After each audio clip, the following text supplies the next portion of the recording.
Olá pessoal, tudo bem? Sejam bem-vindos ao quarto episódio do AgroEpod, o podcast oficial do Grupo Agrotécnica. E hoje nós temos um tema super importante, mas antes eu vou apresentar para vocês a nossa mesa.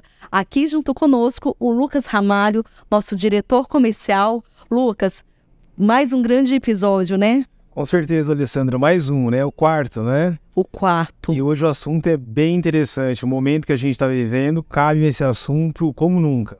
E para isso nós trouxemos um grande convidado, o José Carlos, que é professor, sócio-diretor da Marquestrate e um grande especialista no assunto de soja, né? Quando nós vamos falar aqui de preços, mas eu vou deixar até para ele se apresentar, porque o currículo dele é enorme, mas que só para resumir para vocês, a informação mais importante para o campo brasileiro agora, no momento de negociação, é o que o José Carlos... O Zé, né, Zé? Posso chamar de Zé? Eu até prefiro, Alessandra, tudo bem? Tudo jóia. Zé, seja muito bem-vindo. Apresenta para nós um pouco mais aí da sua jornada.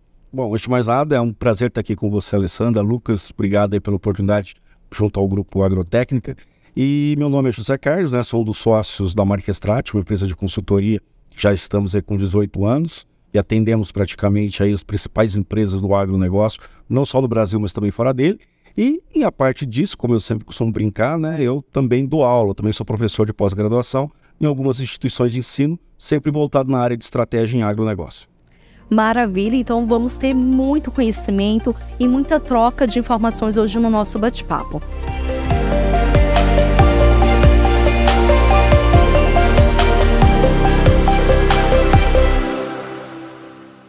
Para começarmos, um dos principais temas que nós temos hoje, olhando a economia do nosso país, mas o momento da colheita, é justamente a questão que a agricultura vive hoje. Quando a gente olha a nossa safra de soja sendo colhida, a gente encara, né, com uma realidade que é a comercialização que vem em passos lentos. Então, Zé Carlos, compartilha conosco hoje como que está esse cenário quando a gente olha a parte de produção, né, a parte econômica do agronegócio que a gente vive. Então, Alessandra, eu acho que uma das formas mais fáceis de poder entender assim é falar de agronegócio, é falar de uma indústria a céu aberto, né? Então, essa é a primeira realidade. Então, você tem um risco que não é um risco controlado, você tem o risco do clima e, de certa maneira, você tem que amenizar esse risco fazendo uma gestão dele. Então, você tem uma primeira situação que é a gestão do risco com relação à tua própria atividade econômica, que é incerta. Segundo, você tem uma realidade de descasamento da receita com a despesa. Ou seja, primeiro o produtor escolhe a área, ele limpa aquela área, coloca, digamos, uma semente, dá todos os traços culturais para aquela semente crescer, se desenvolver, e quando ela se reproduzir, entrar na vida adulta, digamos assim, e é o período de safra, é que ele vai pegar aquele fruto e vai comercializar. Portanto, do momento em que ele fez o buraco no chão, até o momento que ele vai catar o fruto para vender, ele só teve despesa. E a receita dele só vai ser chegada no final, quando ele comercializar. E esse descasamento temporal obriga a ter uma cola no fluxo de caixa dele, que é o tal do crédito agrícola. Então aí você tem uma segunda situação, que é o custo do dinheiro, para você poder fazer toda essa gestão dessa indústria a céu aberto, com o descasamento entre todos os investimentos que você faz, até você ter efetivamente o fruto para poder comercializar. E aí é que entra uma grande, uma forma da gente enxergar isso, que é como que é feita a gestão de custo, não só sob a perspectiva de compra de insumo, mas principalmente quanto que você quer ter de rentabilidade, pensando aí na comercialização da sua mercadoria, seja commodity, seja soja, seja milho, seja qualquer produto agrícola que o produtor tenha. Porque a grande maioria, infelizmente, acaba ficando muito mais à mercê das oscilações do mercado, não se protegendo com as várias ferramentas que nós temos disponíveis nos dias atuais. E é interessante a gente conversar, Lucas, com a fala do Zé, que é justamente isso. O produtor e todas as empresas, como o Grupo Agrotécnica, como os fornecedores, são todos investidores muito antes de pensar no resultado. Então, realmente é uma atividade de altíssimo risco, porque a gente trabalha aí com clima, mas que por isso que essa engrenagem funcionando tão bem lado a lado com o produtor é o que possibilita o Brasil ser líder, por exemplo, na produção de grãos. Eu vou dar uma provocada no Zé aqui, vou falar assim, Zé, soja dá dinheiro? O que você acha, Zé? Eu não só acho, como eu tenho certeza. Qualquer atividade econômica, quando você trabalha de maneira profissional, e ser profissional é você saber primeiro qual que é o tamanho da sua perna. O que é o tamanho da sua perna? É quanto que eu quero investir, quanto eu estou disposto a arriscar e quanto que eu vou gerenciar esse risco. E quando você pega e olha, geralmente a análise agrícola que a gente faz, a rentabilidade geralmente é feita em cima de 7, 10 safras. Porque você tem uma safra que você faz muito, outra você faz menos, mas você trabalha com a média.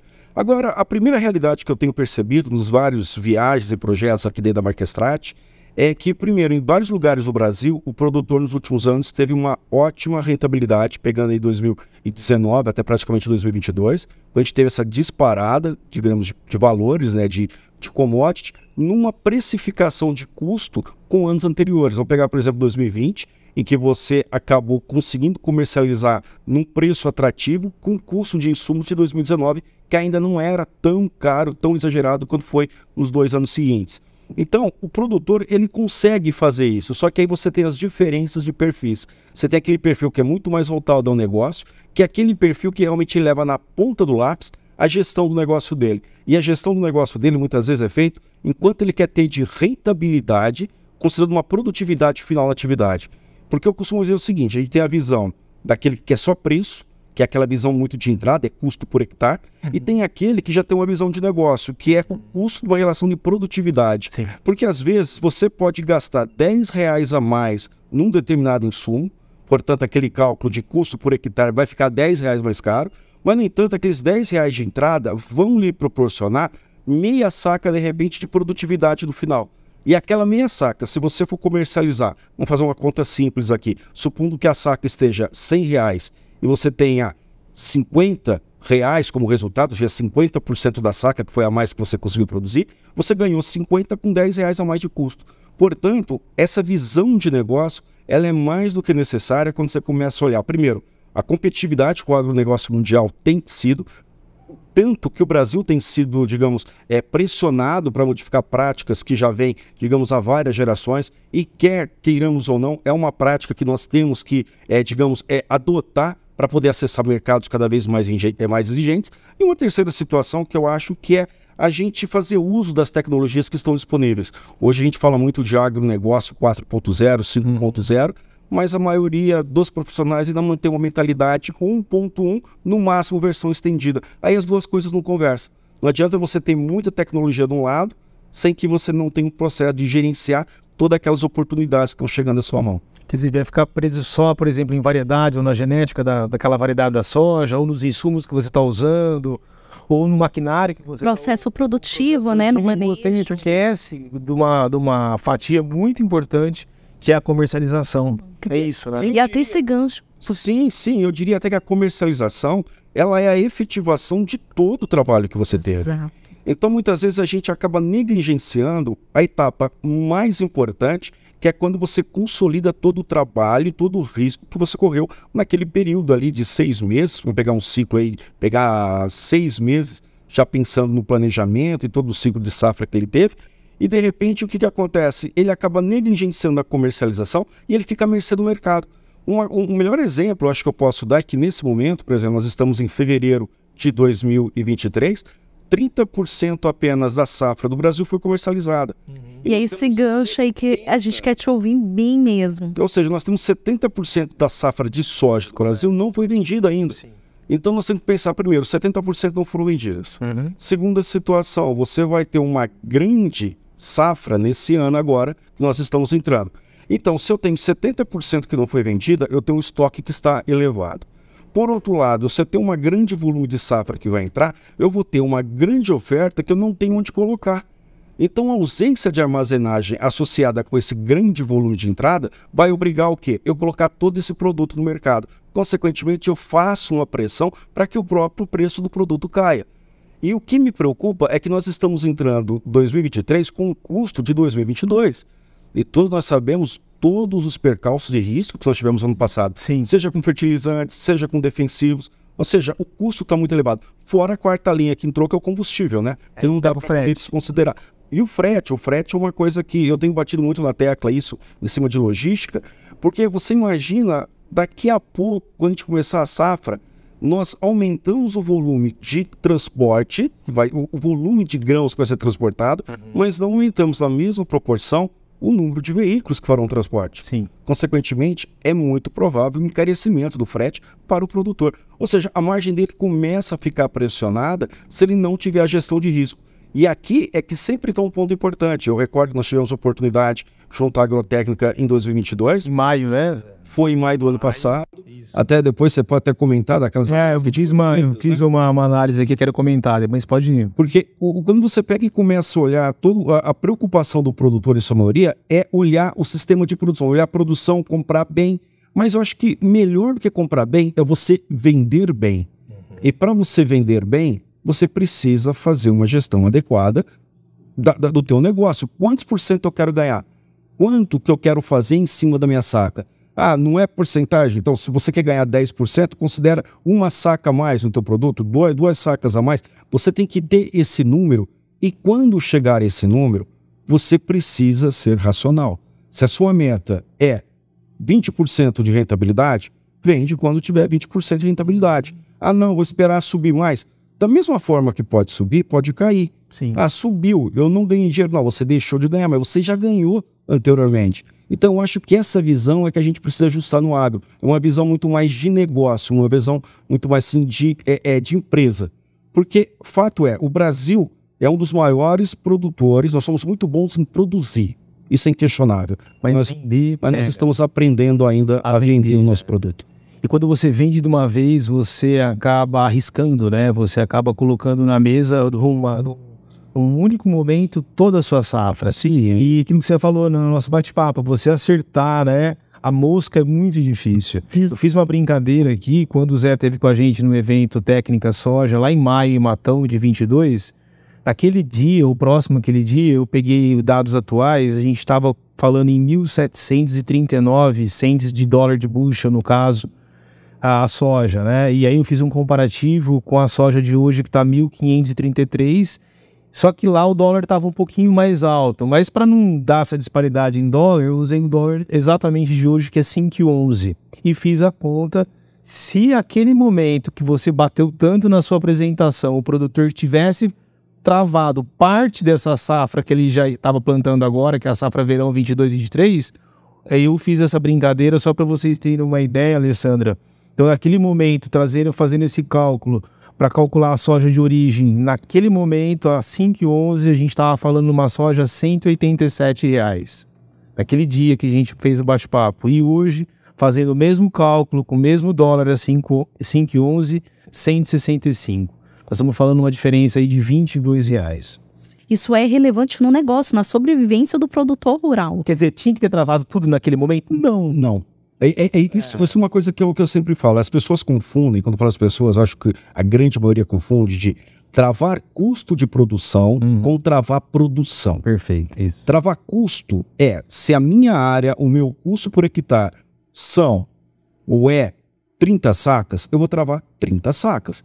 Ah, mas eu produzo 70 sacas. Ótimo, então você zera o teu custo, trava 30 sacas e as outras 40 você deixa para comercializar no momento que você achar que deve, no mercado spot. Sim. Só que aí assim, né? Aí o mercado spot, você não vai vender também tudo de uma vez, você vai aproveitando, porque o mercado, existem duas coisas que são fundamentais que a maioria dos empresários rurais precisa, assim, de certa maneira, ter um entendimento. A primeira é que tem um mercado físico, que é onde anda a saca de soja do produtor, aquela que nós tocamos, aquela que o produtor faz e entrega, né, nos mais diversos lugares do Brasil. Físico mesmo. É o físico, é a saca física. E a outra é o mercado financeiro. O mercado financeiro são os contratos. Então, primeira coisa, quem que movimenta o mercado financeiro? Em grande maioria são investidores, não só do Brasil, mas no mundo inteiro, tem uns fundos. E aí o investidor, ele olha para a cesta de investimentos que estão disponíveis naquele momento. Então, vamos supor, eu tenho um dinheiro que está sobrando, eu posso investir renda fixa, posso investir em LCA, posso investir na bolsa.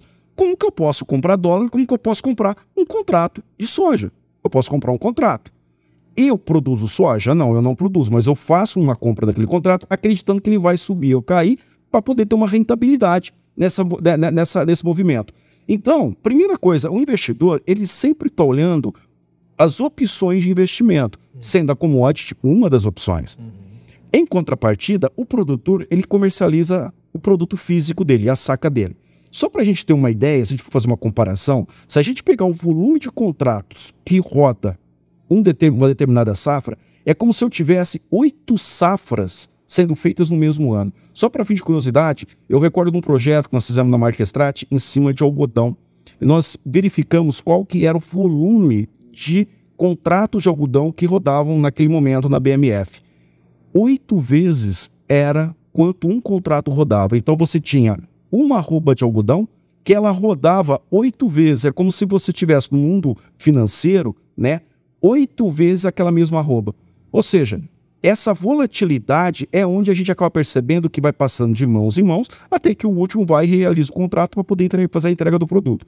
O que o produtor deve fazer? Nesses momentos em que há volatilidade tanto para cima quanto para baixo, é um momento em que ele pode aproveitar, subiu, qual que é o objetivo dele, qual que é a meta dele? Vai vendendo partes da produção dele. Ah, ele não vai vender tudo? Não, ele vai vender vai vendendo aos poucos, objetivando o quê? Aquele valor final que ele deseja ter. Mas ele trava o custo. Trava o custo se o meu custo é 30 sacas, trava 30 sacas. Na pior das hipóteses, cai um meteoro, você vai ficar no 0 a 0, porque teu custo está coberto. Sim. Essa é a gestão de risco inicial, para que você possa fazer a rentabilidade comercializando no spot. E aí que vem a grande vantagem de você, hoje, ter várias empresas que dão suporte. Você tem trades que dão suporte, você tem revendas que dão suporte. A própria agrotécnica tem condições ali de orientar o produtor, quais são os melhores mecanismos. Então, eu acho que hoje o agro ele sai daquela ideia do produtor isolado para ele ter que pensar de uma maneira mais integrada. E ele integrado, ele saber que a produção dele não é isolada das movimentações de mercado de bolsa ou de comportamento de China ou de qualquer oscilação que aconteça em qualquer lugar do mundo. E isso é fundamental, porque isso pode significar mais lucro para ele ou, na pior das hipóteses, até prejuízo, o que é extremamente preocupante.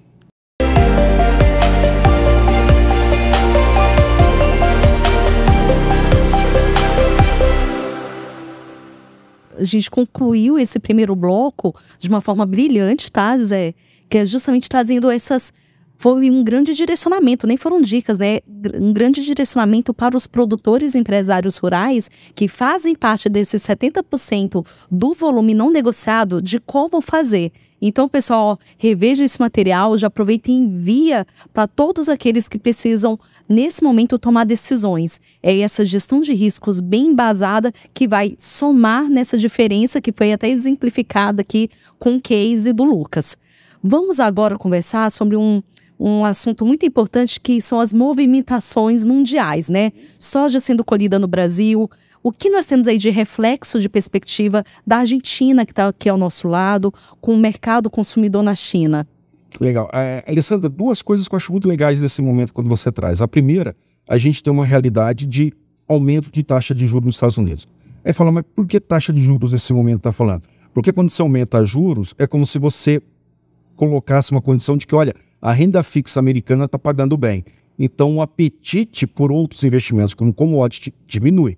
Então, essa é a primeira realidade. A segunda, como que vai ser esse ano a produção? Pensar em safra desse ano. A Argentina, ela tinha inicialmente uma estimativa, a SG tinha uma estimativa para a safra argentina de 49 milhões de toneladas agora para esse ano. E a questão de pouco mais de 2 dias, acabou saindo uma revisão que eles acreditam que a seca vai dar um grande prejuízo na produção argentina, e eles estão falando de cerca de 36 milhões de toneladas de soja nessa safra. E já a Bolsa de Rosário fez um ajuste, colocou em termos aí de 37 milhões e 500 mil toneladas, mas mesmo assim vamos trabalhar que seja 40 milhões de toneladas. A gente está falando de uma redução de pelo menos 9 milhões de toneladas. E o mais curioso é que nesse momento a Argentina, para poder cumprir alguns contratos, acabou de fazer uma importação de 2 navios aqui do Brasil, que saíram inclusive do porto de Barcarena, lá na região norte do país. Então você vê que, por um lado, a gente tem uma oferta argentina que com certeza vai ser menor por esse problema de clima que está enfrentando a Argentina. Só se a gente pegar o Rio Grande do Sul, vamos pegar ali da parte do centro, o sul do Brasil está muito mais forte, né? O Rio Grande do Sul, da parte central do estado para baixo, está muito seco. Então você já vai ter uma quebra. Reflexo dos fenômenos, né, que nós tivemos climáticos aí da Laninha. Exatamente. Então você tem esse problema de oferta, o que consequentemente está fazendo com que a Argentina vá importar para poder atender esse mercado que ela tem contrato. E destacar que a Argentina é o maior exportador de farelo de soja do mundo. E aí, nesse caso, a Argentina, para poder cumprir contrato, vai buscar esse produto de algum lugar. É onde que tem uma oportunidade para o Brasil muito grande, quando você pensa que nós teremos, com certeza, uma grande oferta, mas, por outro lado, essa grande oferta vai colocar um grande volume no mercado, com um custo muito elevado, principalmente logístico, o frete tende a ficar mais caro. E aí que vem a grande pergunta: será que a gente tem uma possibilidade de um preço da saca ter uma disparada muito grande? É possível que você tenha uma valorização em relação ao preço que está hoje. Ela poderia valorizar muito mais? Até poderia, se a gente não tivesse que colocar um grande volume no mercado de uma única vez. Ou seja, aquele 70% que está estocado, que não foi comercializado, de certa maneira, acaba jogando, abre aspas, contra essa oportunidade que se criou nesse momento.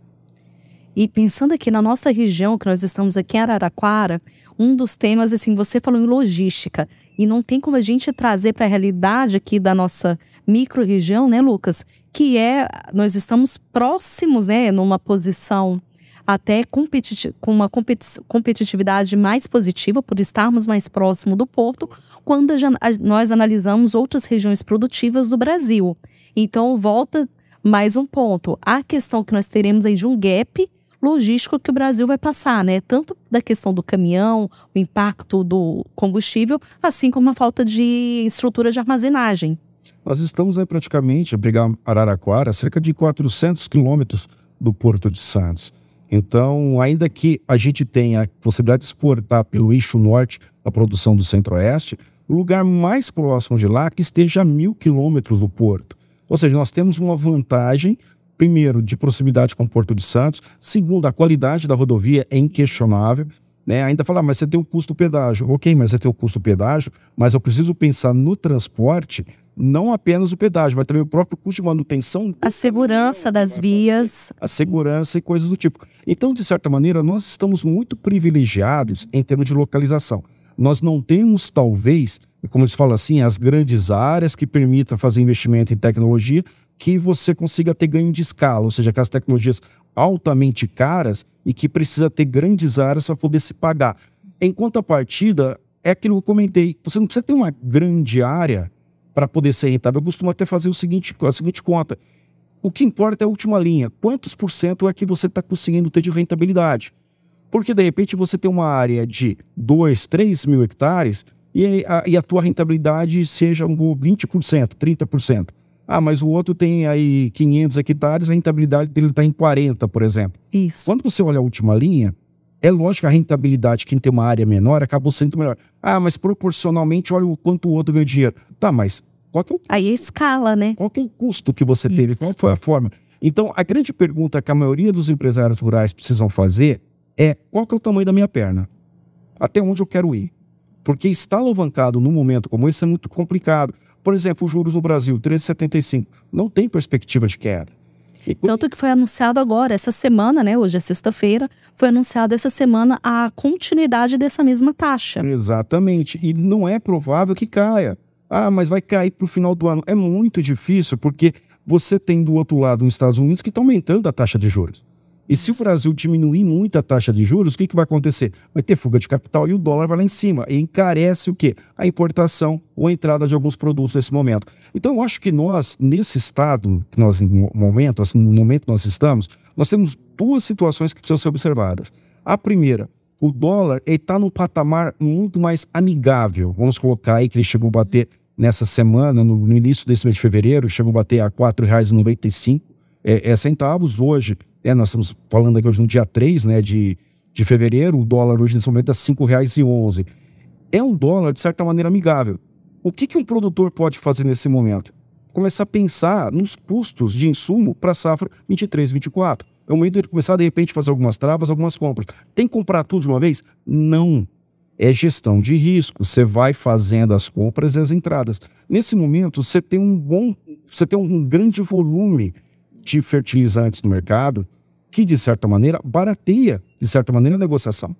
Diferente do ano passado, né? Quando a gente analisa safra 22-23 a 23-24, é o momento dos produtores já buscarem os parceiros para justamente olhar como que vai ser essa... Uma escassez de insumo, né? Isso. Reflexos de guerra, de Covid. Guerra da Ucrânia com a Rússia. Então a gente veio de uma escassez que se normalizou e agora realmente na ponta a gente está vendo os preços bem atrativos e cada vez está caindo. A gente acha que também, conversando com as parceiras, com as multis, não vai cair muito mais.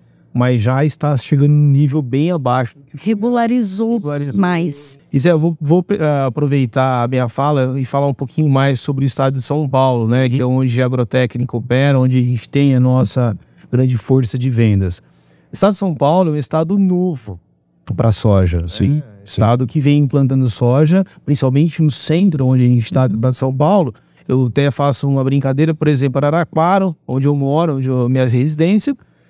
Você não tinha soja. Hoje eu tenho soja plantada na minha casa a menos 1 quilômetro, 1,5 quilômetros, você anda, tem soja. Então eu nunca vi isso. Eu nasci, moro em Araraquara, eu nunca vi tanta soja em volta. E essa soja que está entrando aqui no centro é uma soja que a gente sabe que grande parte está sendo realizada, essa produção em reformas de canavial. Sim. E essa soja, que eu, assim, falando um pouco mais da parte agronômica, conversando com vários consultores, o estado de São Paulo, o paralelo que está o estado de São Paulo, ele tem uma vantagem muito grande em relação a alguns outros estados em relação à insolação, ao clima. Então a gente está numa região muito bacana para se produzir soja. Então a gente pode sim buscar altas produtividades e além de solo, né? A gente falar solo do estado de São Paulo. Soja deu certo em São Paulo. Exato. Sim. A gente tem uma reserva, né? Porque aqui, acho que talvez um dos estados mais antigos de cultivo, tirando um pouco o Paraná. Então a gente tem aqui mais de 100 anos de cultivo de café, aqui é a região depois dos cítricos. Então a gente tem uma reserva.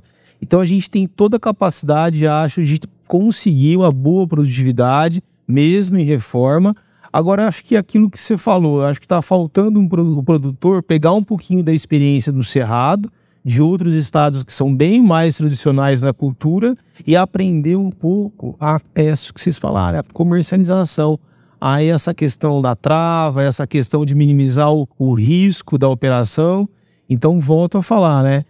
Qual que é o recado assim, que você pode dar para o produtor do estado de São Paulo em relação a isso? Primeira coisa que eu acho interessante, assim, quando a gente fala de São Paulo, realmente a soja está entrando nessa área de renovação.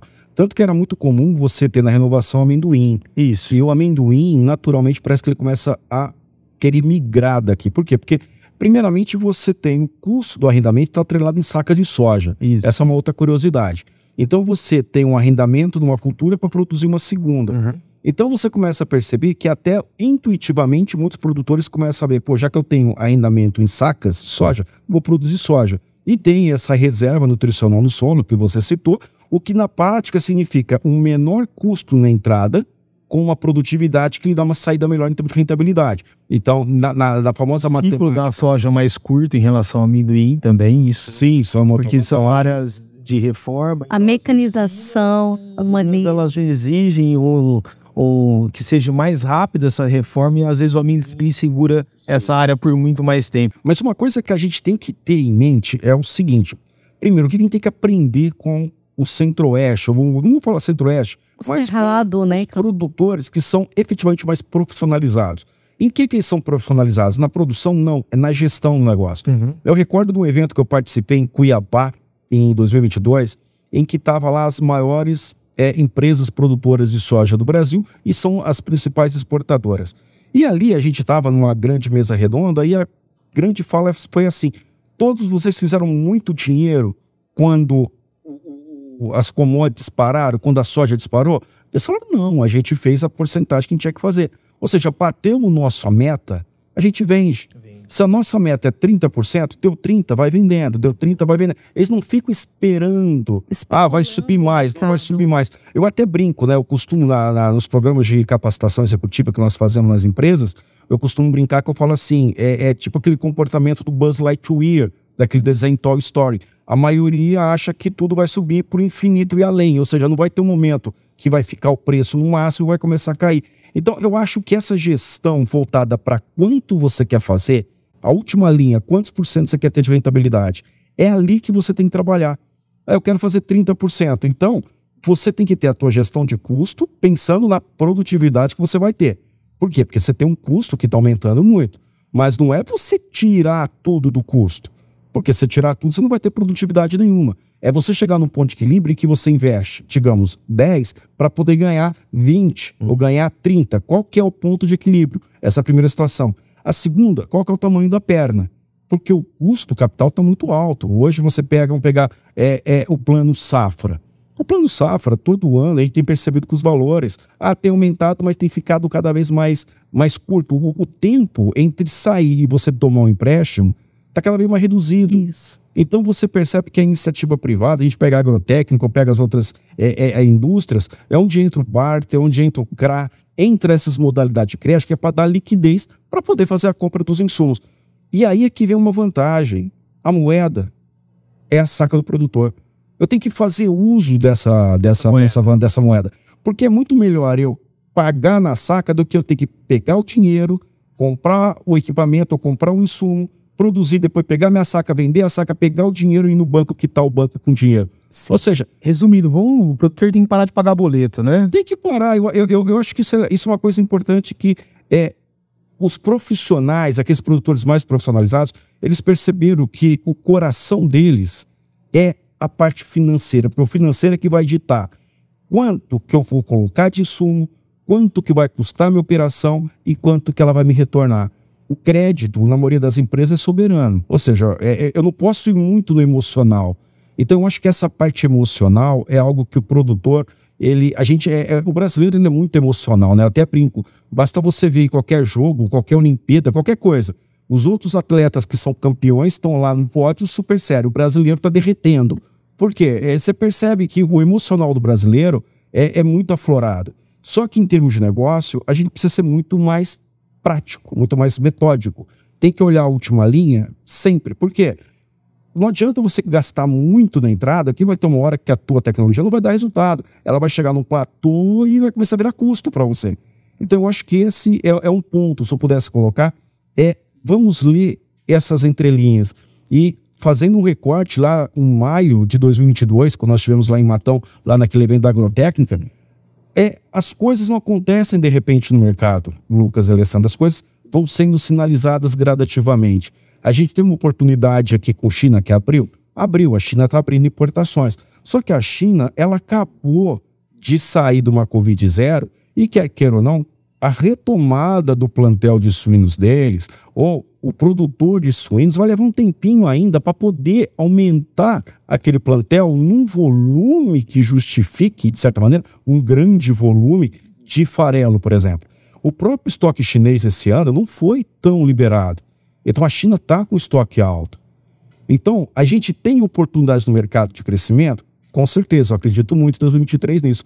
Mas eu não acredito naquela explosão que nós tivemos na questão de 2 anos. Isso. Então, a gente não tem que ficar pagando para ver.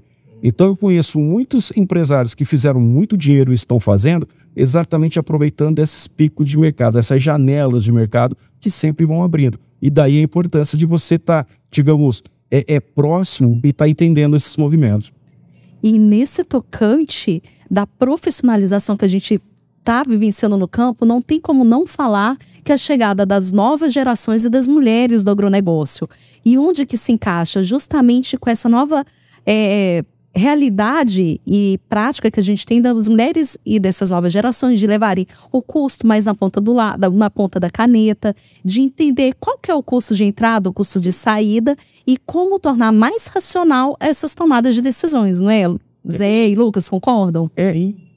E é bem interessante isso, Alessandra, assim, nós fizemos um projeto no Rio Grande do Sul, entre os vários lugares no Rio Grande do Sul, teve um projeto, nós fizemos pesquisa com cerca de 1.000 empresários rurais. E quando a gente chega para poder entender os dados que nós levantamos, é o seguinte, o homem, ele predomina nas operações, ou seja, aquele que está debaixo do sol, sentado no maquinário, trabalhando. Em contrapartida, a mulher, ela está dominando a parte de gestão financeira e administrativa das propriedades. Exato. E aí é uma coisa muito interessante. O homem, na vida particular dele, ele é muito racional, mas nos negócios, ele é muito emocional. Já a mulher não. A mulher, ela é o contrário. Ela é muito mais racional na vida profissional. Ela é muito mais metódica. E eu acho que essa conquista dessa nova geração, que é uma geração tecnicamente melhor preparada. Isso. Né? Tecnicamente são muito É uma bons. realidade. Sim. O que tá... Eu acho que o mundo ideal seria o relacionamento da geração anterior com a técnica aflorada da nova geração. Seria o sonho, né? Porque você teria a relação interpessoal, o falar olho no olho, associado com conhecimento A técnico. parceria, né? Sim. Construída por legados, por tantas décadas e gerações. E aí você toca num assunto muito interessante, que é o seguinte: quando o mercado tá bom, cada um por si tá valendo. Mas quando o mercado chacoalha, é onde as parcerias se fazem mais necessárias. E é que o melhor caso que a gente tem, voltar lá em 2022, lá em Matão, né? Lá no evento da agrotécnica. Uma coisa que ficou muito evidente era o seguinte: no momento que há possibilidade de escassez de fertilizantes, aqueles produtores que tinham um relacionamento com a indústria, eles eram priorizados na entrega. Então, se viesse a ter uma possível falta, que naquele momento até eu comentei, não vai faltar. Pode chegar em cima da hora, mas não vai faltar. Mas a indústria já estava se promovendo da seguinte maneira: se eu tiver poucos produtos, eu vou ter que comercializar com aquele que eu tenho um histórico melhor de relacionamento. Porque a gente tem que saber que a empresa, ela não é só para durar um ano. Ela é construída para durar a vida inteira, né? Ter perenidade, passar para gerações. Então, o relacionamento ele é fundamental. Inclusive, aquele dia tinha o pessoal da Iara lá, né? Eles, depois da sua fala, eles foram lá na frente e falaram exatamente isso. Sim, e a preocupação sempre é assim: como que eu me relaciono? Não só com as empresas, porque as informações hoje, eles começam a falar assim: mas a informação está tudo no celular. Não, eu digo que no celular você tem dados. O que é dados? Você tem um monte de coisa, eu posso acessar aqui e pegar muito dados. Informações, enxurradas de informações. Agora, depurar isso, tratar essas informações... Personalizar para a sua realidade, para o seu negócio. Sim, é completamente diferente. Isso você não consegue ter acesso no Google. É no relacionamento interpessoal que você consegue acessar profissionais de diferentes especialidades que têm condições de te auxiliar em, vamos interpretar isso aqui de uma maneira diferente. Eu recordo lá na agrotécnica, lá em maio, que era assim: gente, a China está diminuindo as importações. Esqueçam esse preço que está agora. A tendência é que esse preço faça um platô e ele comece a descer. Porque tudo é cíclico no agro, né? Sim, e como eu coloquei, o mercado sobe muito, ele se movimenta com a expectativa. Então tem até uma brincadeira que a gente ouve muito, que é assim: o mercado sobe no boato e cai no fato. Ou cai no boato e sobe no fato. Você tem aqueles movimentos. Então, quando você tem esse acompanhamento, seja via uma agrotécnica, uma revenda, seja via consultores especializados que porventura você pode ter aí acesso, isso é um ponto de você interpretar essas várias nuances do mercado. Porque eu costumo dizer: se você for ler tudo que é publicado, se você levar a sério tudo que você ouve, você não faz nada. Não sai do lugar, né? Você tem fica... Exato. Eu até brinco, tem vezes que eu falo: nem ligo a televisão, porque se eu começar a ligar a televisão, eu vou entrar em pânico. Então eu tenho que depurar aquilo. Então eu acho que a gente vive um momento em que o excesso está jogando contra. E aí é que tem a racionalidade da gestão que está fazendo falta. A gente achar que tudo vai subir. Isso ficou muito claro, por exemplo, com trava de preço. Os produtores que travaram em 19, quando chegou 20, eles viram que aumentou o preço, então eles acham que eles perderam dinheiro. Não, eles deixaram de ganhar. Então, eles não... Foi quando a gente tinha meados ali de soja, R$50, R$60, 19, né? Aí começou a bater 80 no ano de 2020. E aí é que eles não perderam dinheiro. Exato. Eles já estavam ganhando. Eles poderiam ganhar mais? Poderiam, mas é assim. Aqueles que travaram em 19 para 20 deixaram de ganhar. Os que travaram de 20 para 21, mesma coisa, deixaram de ganhar, porque o preço subiu. Foi quando ultrapassou a barreira dos R$100, né? Exatamente. O teto. 21 para 22, a mesma coisa. Na hora que chegou em 22 para 23, não vou travar. É a história dos 200. E aí não é a realidade. Não chega nos 200. E o que acontece? O teu custo ficou lá atrás. E aí, é esse mecanismo de entender o mercado que eu acho que é fundamental. O produtor, ele precisa saber que, primeiro, nada sobe para sempre, assim como nada cai para sempre. Ele tem que travar o custo de produção, não é a produção, são coisas diferentes. A produção dele é 70 sacas hectare. Qual que é o custo? 30 sacas hectare. O que ele trava? 30 sacas por hectare. É a dinâmica positiva de conduzir quando a gente olha, vamos falando da commodity soja, Sim. mas que se aplica a várias outras commodities e negócios no ar. E ele vende na hora que ele quiser as outras 40 sacas, ele vai para o spot. Mas ele tem que ter pelo menos o custo dele zerado. Olha, que sensacional a gente falar isso nesse momento que é início de ano. Acho que é um tema que quantos produtores, profissionais, agricultores precisam ouvir nesse momento, porque já deu aqui, né, todo o embasamento para clarear essa visão. Essa é muito comum, a confusão nossa, ele quer travar minha produção. Não, não é travar a produção, é o custo. O custo. Se você produz 70 sacas por hectare, quanto custa produzir 70 sacas? Custa 30 sacas. Beleza, então trava 30 sacas. Porque na pior das hipóteses, o teu custo dos 30 já zerou. Os 40 você vende a hora que você quiser, no momento que você achar que deve. Porque você tem o custo do carrego, que é o custo do estoque. Você tem o risco. Gente, nós estamos falando hoje, nessa disparada de custo de insumos, ou a disparada de custo de grãos, quantos caminhões estão carregando grãos sem seguro? E que não vão chegar no destino final. Vai ser perdida essa produção depois de todo o investimento, de todos os riscos intrínsecos ao negócio, e ele não vai se tornar moeda. Quantos milhões estão sendo carregados em cima de um caminhão sem seguro? Então, é muito curioso que eu acho que a gente perdeu.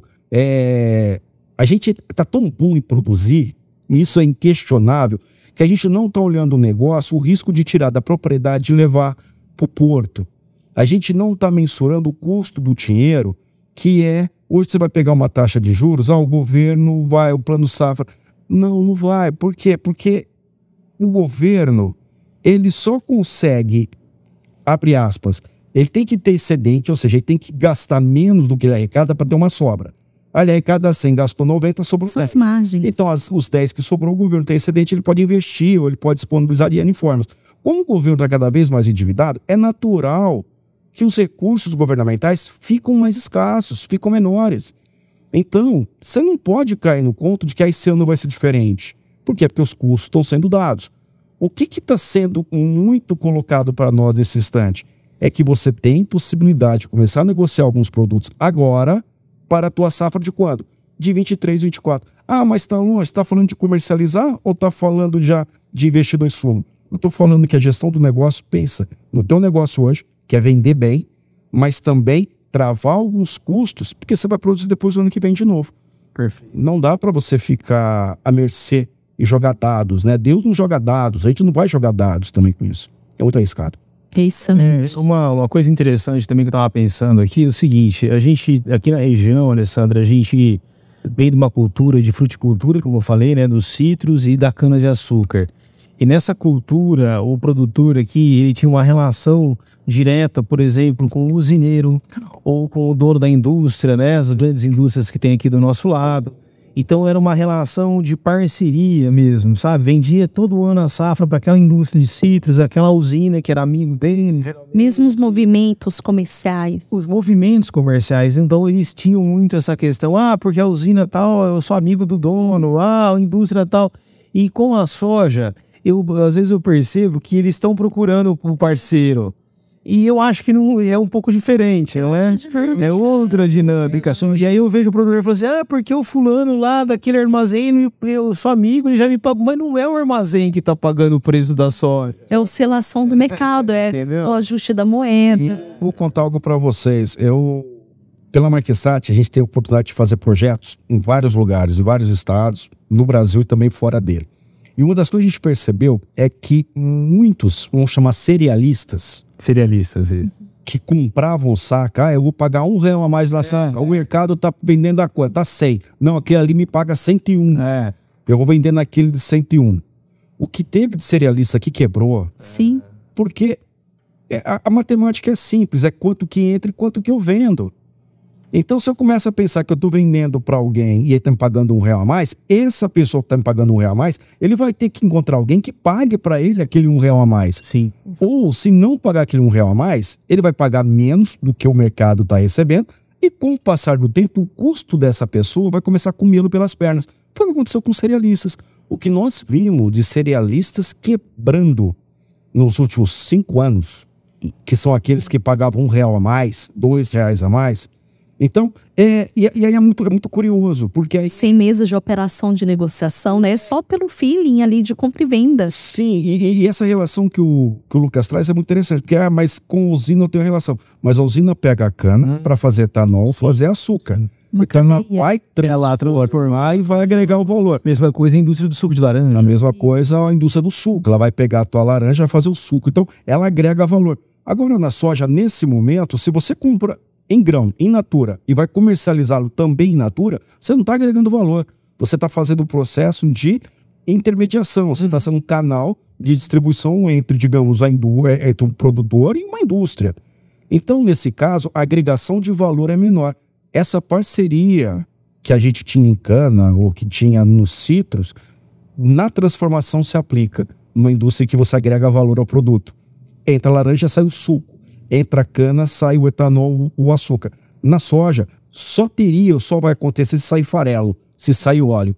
Caso contrário, muito difícil. É commodity por commodity. Sim, aí é o custo de intermediação, a margem fica menor. Na margem, o intermediador, ele tem uma margem um pouco menor, né? Porque tenta fazer um giro do mercado, mas ele não consegue ter aquele relacionamento que o Lucas citou há pouco, que tinha no passado e coisa do tipo. O mercado, ele é, como que eu posso dizer? Ele pede uma profissionalização nossa. Em que sentido? Leia as regras que estão sendo colocadas. E muitas regras não são ditas. A gente tem que perceber. E uma das regras que a gente tem que perceber é o seguinte: nada sobe para sempre. Assim como nada cai para sempre. Qual que é o número que você quer fazer? Vai fazendo o teu número, mas controla o teu risco. Qual que é o risco que você tem? De você ter investido e você não conseguir vender num ponto em que cobre teus custos. Logo, trava os seus custos na entrada. Já trava o custo. E usa a diferença para comercializar no momento que você achar que deve. Travar custo de produção, não é travar a produção. Olha, esse assunto precisa ser acompanhado durante todo o ano, porque nesse dinamismo que nós temos no agro é justamente essa movimentação. Então, hoje o que a gente está conversando aqui dessa realidade tem indicadores que a gente vai vivenciar, mas daqui 1 mês, 2 meses pode estar com uma outra realidade. Então, que vá acompanhando, que vá se munindo de informações para as melhores tomadas de decisões. Perfeito, é isso aí. Zé, o que você deixa aqui de mensagem final para nós, pensando na nossa audiência, nos produtores rurais, em quem vive o agronegócio, nos empresários rurais, agora quando eles estão colhendo a produção, que precisam tomar decisões, olhar novas, né, adquirir os novos insumos. O que você pode deixar aí para eles? Tá colhendo, né, Nessa? Já tá comprando já para a próxima safra. E que a gente tem pouca safrinha, né? Uma safrinha aqui é bem menor, mas de sorgo, o risco é menor. Mas eles já estão olhando já as próximas compras para a próxima safra. A primeira coisa que eu acho importante é o seguinte: a gestão da propriedade, ela está saindo da gestão diária do todo para ir para metro quadrado, que é umas coisas que estão sendo. Então, primeiro é você olhar a tua área, a tua produção, e você verificar quais são as áreas que eu tenho que estão estruturadas, que tem já uma reserva nutricional no solo, que já me dá uma entrega, uma produtividade boa, e quais áreas que estão em formação. A partir disso, você já começa a fazer uma gestão de custo de quanto de insumo a área estruturada vai precisar e quanto que a área em formação vai demandar. Porque aquela área que tem uma reserva de solo, de repente você não precisa fazer um investimento tão grande. O Luciano falou isso, né? No primeiro podcast. O Luciano Tomé falou exatamente isso, do primeiro olhar as áreas diferentes, fazer um todo. Vou adubar tudo igual, vou fazer o mesmo tratamento para todas as áreas. É o agronegócio cirúrgico, né? Tem produtores nossos da Agrotécnicas que planta, por exemplo, 300 hectares e tem 10 áreas diferentes. E quer aplicar o mesmo manejo técnico. Quer passar a regra, quer fazer tudo igual. Não é assim, né? Não é. A primeira coisa é essa, é você olhar que a tua propriedade é formada por várias fazendas, São vários negócios dentro do mesmo negócio. Sim, cada um entregando. Então você tem um talhão que está entregando 10, o outro talhão está entregando 20. Ou alguns tirando o resultado dos demais. Exatamente. Essa é a primeira situação. A segunda situação que eu acho fundamental é você, a partir dessas informações de talhão, é o produtor também parar e ter as áreas em que ele começa a comparar resultado de investimento com produtividade. Porque se ele parar, eu até costumo dizer o seguinte: a melhor coisa, a coisa mais simples que tem é você ficar dentro do custo por hectare. É só você não colocar o insumo. Sim. Eu até costumo fazer uma brincadeira que é o seguinte: se você precisa colocar 1 tonelada, digamos, de corretivo, coloca 500 quilos. Você precisa fazer 3 aplicações de defensivo, faz 2. Opa, peraí, mas assim eu não vou produzir nada. Mas a gente não está falando de produção, a gente falou de bater custo. Então, se você quer diminuir o custo, tira investimento. Mas você não vai produzir. Ou seja, é uma economia boba, que vai te dar um prejuízo futuro. O ideal é você verificar quanto que você investiu e quanto que aquela área te deu. E esses números têm que ser feitos não pela propriedade como um todo, mas por esses talhões conforme os seus estados de maturação, aquela que já está mais estruturada, que está em formação. Essa segunda ação vai fazer com que ele perceba que tem áreas que de repente ele pode gastar R$1 a mais. O custo por hectare dele vai ser R$1 mais caro, mas no entanto vai dar uma saca a mais para ele. Imagina, até pegando aquele exemplo do início, se você tiver R$10 a mais de custo por hectare e no final você tenha, seja meia saca a mais de produtividade, se a saca está 100 a meia, você consegue vendê-la por 50, você colocou R$10 a mais para voltar 50, então você tem de 40 de positivo para você. Essa é a segunda situação. E a terceira, não pensa que todo o conhecimento está só na cabeça dele. O conhecimento hoje está espalhado nos parceiros estratégicos. E quando eu falo parceiro, eu falo os fornecedores, eu falo as revendas, eu falo as relações aos produtores. E mais do que isso, esqueça esse negócio de se comparar com o vizinho. Sim. Ah, meu vizinho, ele tá conseguindo vender por 100, mas quanto custou para ele vender por 100? Qual que é o custo para ele produzir uma saca a mais ou uma saca a menos? Que aí vem a grande pergunta que eu sempre falo para todo mundo. Qual que é o tamanho da sua perna? Sim. Porque, vamos pegar um caso super rápido aqui, Alessandra. Eu tive em Roraima uma questão de alguns meses e um produtor chegou para mim e falou assim, eu tô com dinheiro para comprar terra, você acha que eu compro? Eu veio para ele e falei, se eu tivesse dinheiro para comprar terra, eu esperava. Ele falou, mas por quê? Eu falei, simples, porque tem tanta gente que comprou terra e acabou fazendo negócios tão mirabolantes, achando que o preço ia subir para o infinito além, que daqui a pouco a pessoa não vai ter o recurso para bancar. Sim. E ela vai começar a fazer o quê? Vai ter que se desfazer da propriedade, que ela não vai ter capacidade de pagamento. É onde você vai começar a ver aqueles endividados se desfazendo do negócio. Ou seja, qual que é o time correto? E o time correto, você nunca vai acertar o olho da mosca branca, mas você consegue minimizar o risco. De que maneira? Gerenciando todo o teu negócio. Ô Zé, você falou um negócio aí em relação ao investimento e o retorno. Eu me lembrei de uma história aqui, Alessandra. Uns 3 anos atrás, eu rodei o convidado de uma parceira nossa, eu rodei no interior do Rio Grande do Sul, vendo várias áreas de soja, conhecendo um pouco, que tinha um parceiro também que era produzia semente, né? E ele levou a gente para dar uma volta lá no sul. E lá, engraçado, que essas grandes indústrias, né, que estão da soja no Cerrado, saíram de lá, né? Os imigrantes italianos que chegaram no sul, depois subiram para o Mato Grosso e desbravaram. E o Rio Grande do Sul hoje é um dos estados que menor tem produtividade de soja por hectare. Tem sofrido muito. Ele ficou para trás. Aí eu fiquei sabendo de um dado lá, que é o estado que mais salva semente. Eles não compram semente, eles ficam salvando sementes, tecnologia vai caindo, vai perdendo safra por safra. E olha só, né? Então cai naquilo que você falou. Eles querem ficar reduzindo o custo, porque eles salvam a semente, eles não querem comprar semente nova.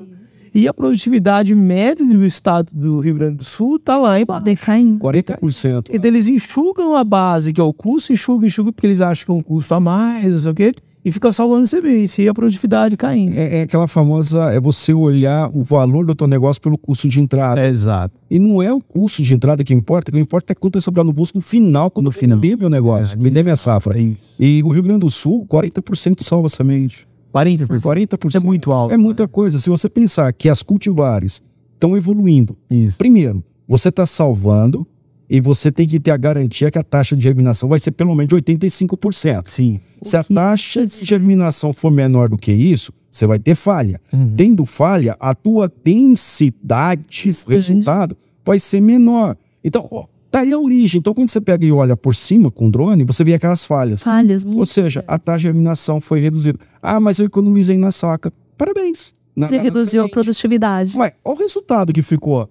Então, a gente tentar mudar essa visão de olhar a entrada. Você tem que olhar o custo? Tem que olhar o custo, que é o tamanho da tua perna. Mas você não pode ficar preso ao custo. Tem que pensar em quanto que eu invisto e quanto que eu tenho de retorno.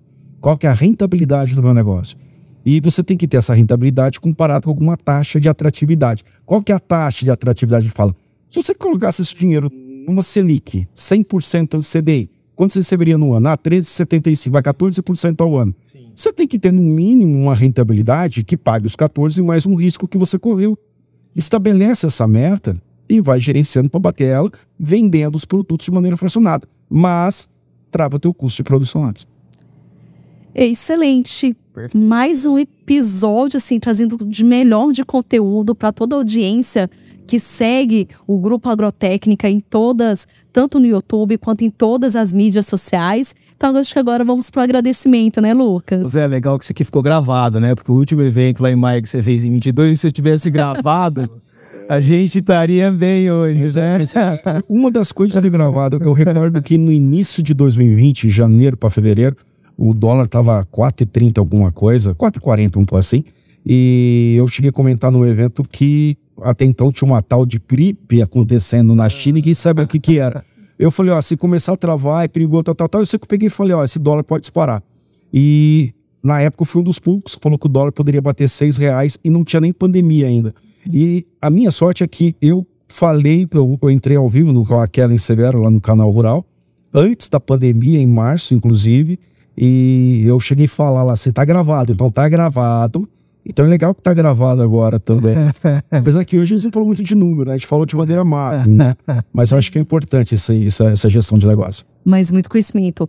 José Carlos, muito obrigada pela sua presença, por tudo que você colocou aqui na mesa, tantas avenidas que nós conversamos, que realmente, para quem vive o agronegócio, foi um conhecimento que realmente traz segurança para refletir e colocar na prática, né? Dentro do cultivo, do manejo do negócio, o business, né? A gestão do negócio soja.